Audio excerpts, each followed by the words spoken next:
Hello everybody and welcome back to the Kingdom Hearts 2 Final Mix Randomizer. In the last episode, which I literally just recorded, I forgot what we did. I think we went into Twilight Town and then we did Beast Castle, that's what we did. Let's actually talk to this dude because I don't think I've talked to him in a while. Do you have anything worth my time? I do not think that you do, honestly. Actually, let's take a look at these abilities, because maybe one of them is worth anything at all. Does not really look like it. Don't worry about it. And we're going to go into world number 9 today, which is... Damix question mark? Let's see. 9 is an odd number, so that's 1, 3, 5, 7, 9. We're going to go into Hollow Bastion, which I think we've done the first go-round of Hollow Bastion, not the second one. Oh, no, we have. That is correct. We have. We left off at the Damix fight. Let's actually take on a bit of the Cavern of Remembrance first, because we've gained a lot of levels since we last were here, and this has just become a lot easier to deal with, presumably. So let's give that a good old shot. Even though our high jump isn't very well high leveled, we have aerial dodge, which kind of makes up for that. It's a bit of a design oversight, honestly. We got through all of this fairly easily. But the quick run was the issue, wasn't it? And I don't think that we'll be able to... Who knows? Let's give it a shot. I don't think without quick run itself you can actually get through that. But even though we don't have Wisdom Form, we do have quick run level 2 at this point. So it is worth giving that a shot. Even though I very much doubt that it'll actually be enough for us. Maybe we can... Oh, with aerial dodge combined. Yeah, we can. Hell yeah, we can. Okay, let's get rid of quick run immediately. And now we have enemies to face. Let's see how difficult this is actually going to be. Because I feel like it could be worse. Could be a lot worse, actually. I do wonder what happens when we actually get through to the end of the Cavern of Remembrance. Are we just going to end up in the place where, well, our world hub, really? Because if that's... Hello, Velo. Because if that's the case, that is a bit weird. Not really disappointing, necessarily. Auto-summon, that seems highly useful. Okay, so maybe this is still a bit too high level for me at the moment. Maybe it is. Do I need to... I need to do that thing again. And I feel like I locked out on it a bit. And I'm going to use that as an excuse to not do that at this very moment. We will... I think we do have to come back here one more time because of the Sephiroth fight. That doesn't happen in this visit. It's actually the third visit to this world. Which, yes, this world has a third visit. That is the Sephiroth fight. So when we come back for that, if we come back for that, we might have to come back for that because there are chests in there. And there is a real chance that one of the proofs is in one of those chests. Which is worrying. Very worrying. I don't know if my current loadout is actually something that I should be using for damage, not gonna lie.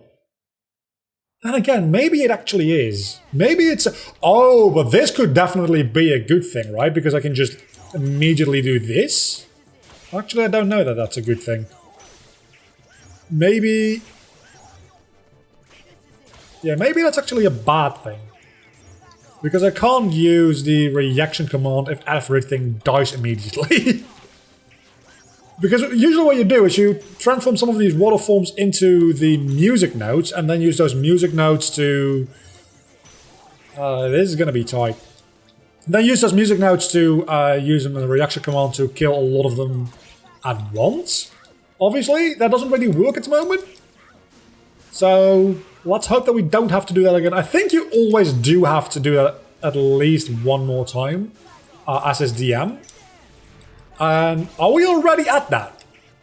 Are we annihilating his HP bar so much that we've already gotten to that? Or is he just doing this more than I was hoping he would?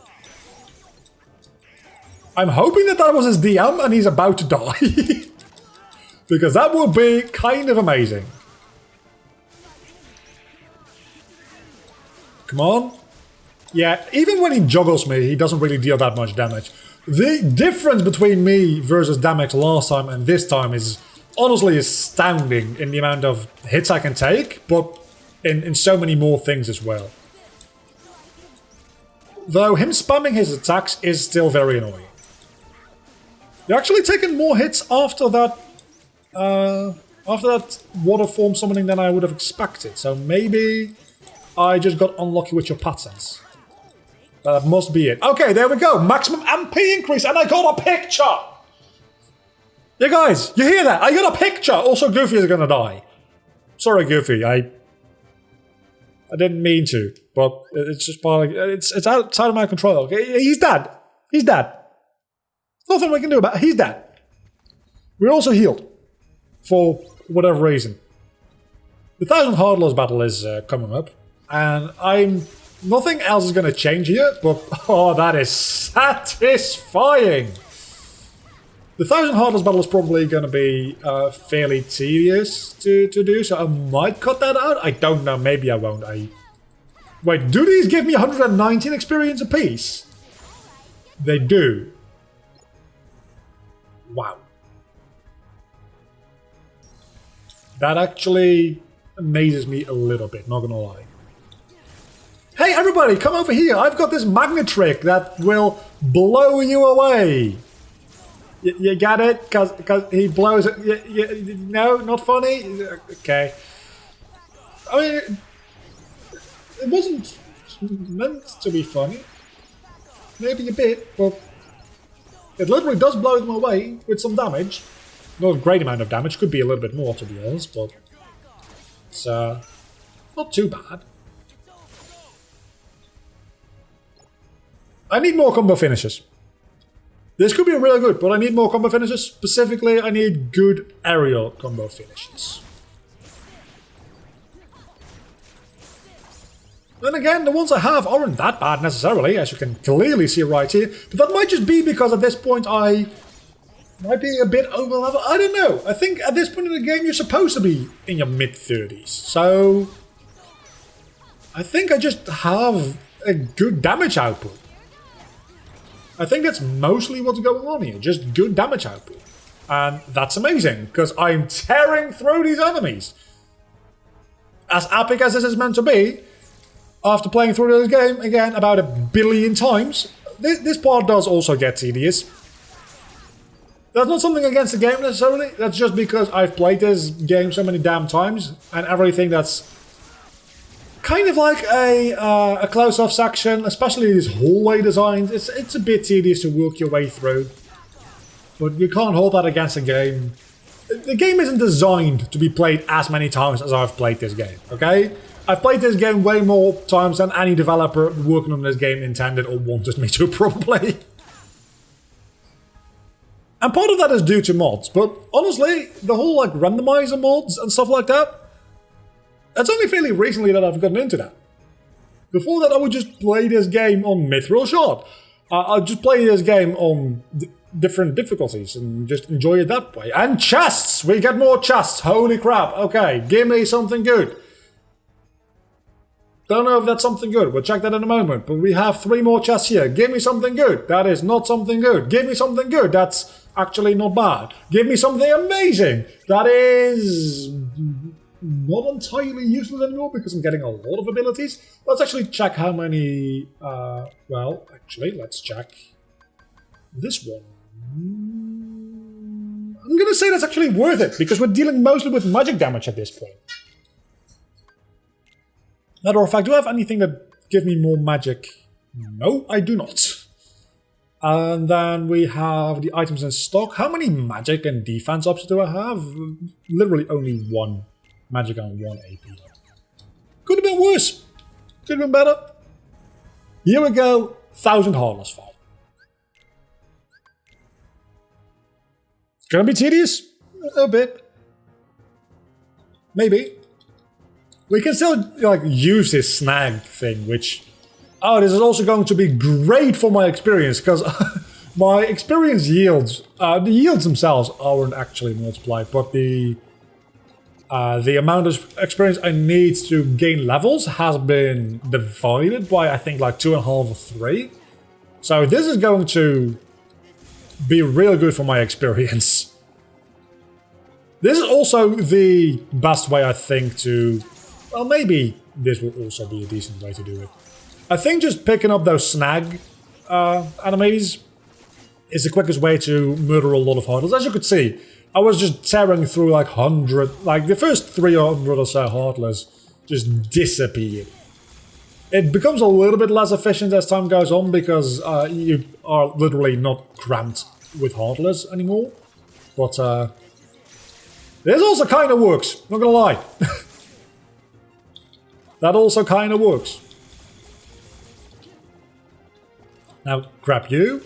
I wanted to grab you because all of these guys have to go. The render distance for these... the thing is... Especially if you're watching this in like full screen 1080p, you can definitely see the difference between the 3D models and the 2D sprites.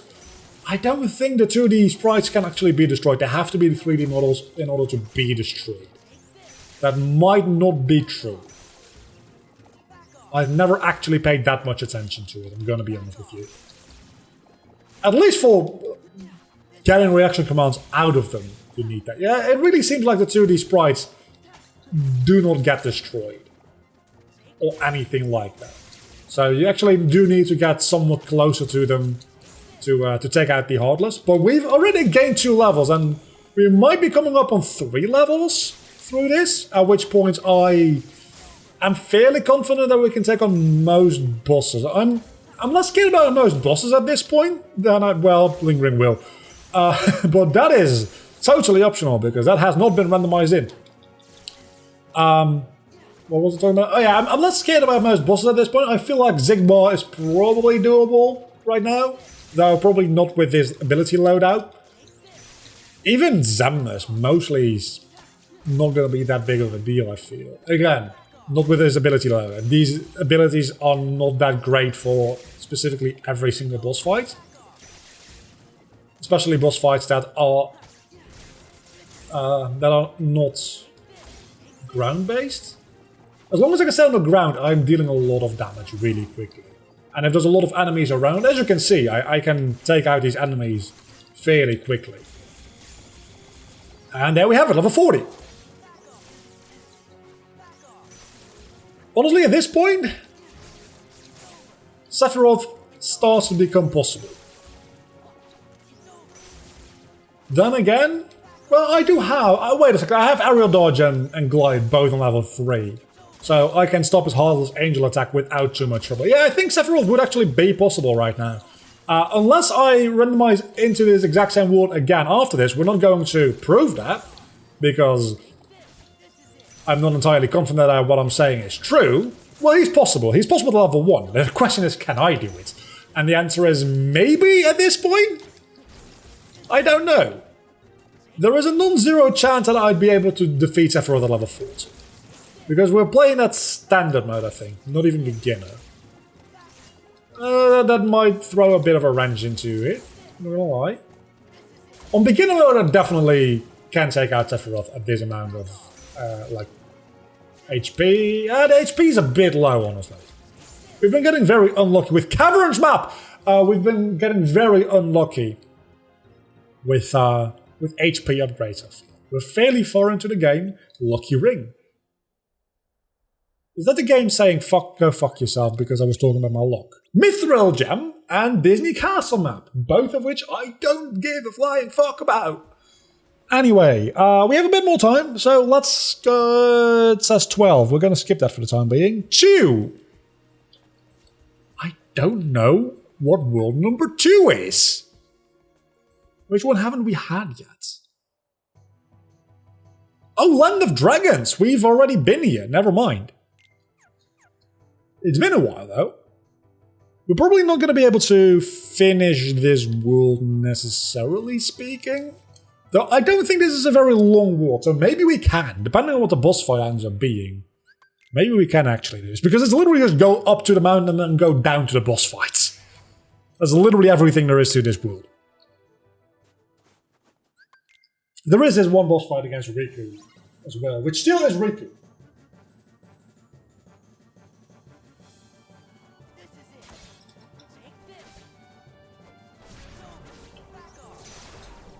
I'm just taking a sip of water, because this is not threatening to me at all. Interestingly enough, Riku does not get... There's also, by the way... Why is Riku attacking me, and why is... Oh, that's why Zigbar is Land of Dragons, because when you get to the actual palace, the organization code dude isn't Riku, but it's Zigbar. Why that misdirect? That's never delivered on at all. It's really weird and stupid.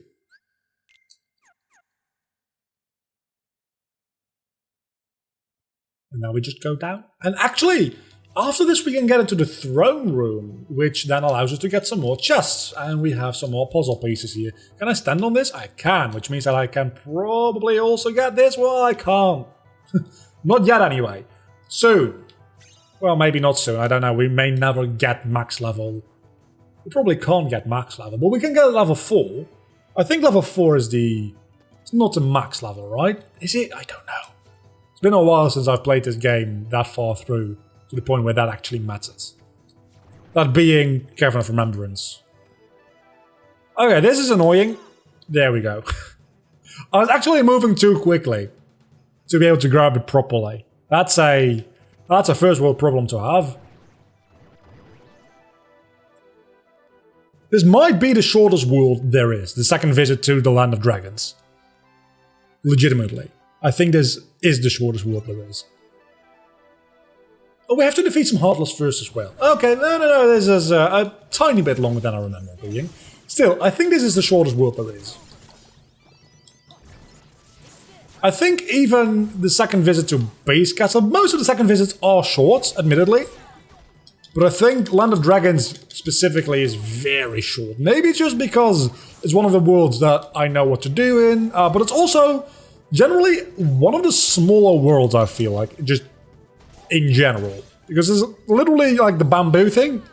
There's the camp, there's the way up to the mountain, there's the mountain village, there's the mountain, and then there's this. That's everything there is to this entire world. Compare that to like Olympus Colosseum. Oh, and there's a nobody fight in the palace as well. That makes sense. Okay, so there's a bit more to this than I initially anticipated. But most of these fights are going to be inconsequential, all things considered. Defeat all of the nobodies. I don't think that will be an issue. I think that'll be fairly easily done, honestly. Because just look at my combo. I love this. I freaking love it. I love every moment of this. I will never get tired of this until I do. At which point I'll switch to a different Keyblade setup. But for the time being, this is absolutely amazing. Just look at how I'm destroying these guys. Again, at this point, it's not because I'm overleveled. It's just because the ability combination I'm using is broken. And usually you can only do this at the very end of the game once you've gotten Fenrir. Because usually Fenrir is the Keyblade with the negative combo on it. And I was kind of hoping that I would get 2 negative combos regardless of having them on the Keyblade. So I could have any Keyblade I wanted with dodge roll. With this, maybe in a next randomizer. Talking about which, do you guys want me to keep doing randomizers even like after I finish it? Just go immediately into a new randomizer again? Or should I like do a different Let's Play in between the randomizer and then see if I want to go back to it again? Do give me a bit of a direction on that, please, because I kind of feel like I just keep doing randomizers until the end of days, or until you guys are getting tired of them, which, at least as of right now, the view counters do not suggest that you guys are getting tired of them. As a matter of fact, they're doing wonderfully. They're really doing well.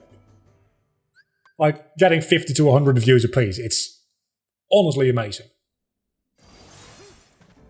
Hello, Vexen! Are you Data Vexen? Oh, wait, this is also a real good combination for Vexen.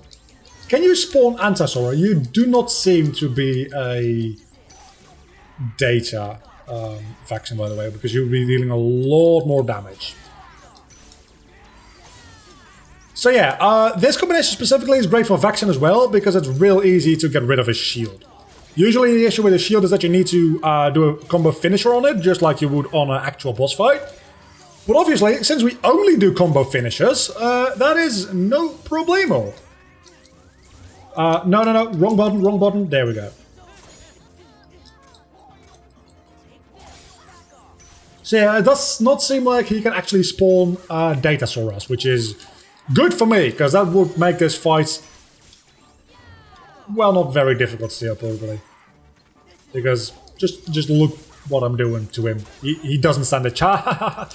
I also still got Limit Form, which will heal me and increase my damage output by a disgusting amount. Maybe you are Data Vaccine, because you're taking quite a beating and you're not dead yet. Then again, Vaccine is a boss fight that you fight your second time in Agrabah usually. Aerial Recovery, finally! Holy crap, that took a while. But we have Aerial Recovery now. That actually took way too long. Let's see, when did we start recording this episode? I think this episode is pretty much at length at this point.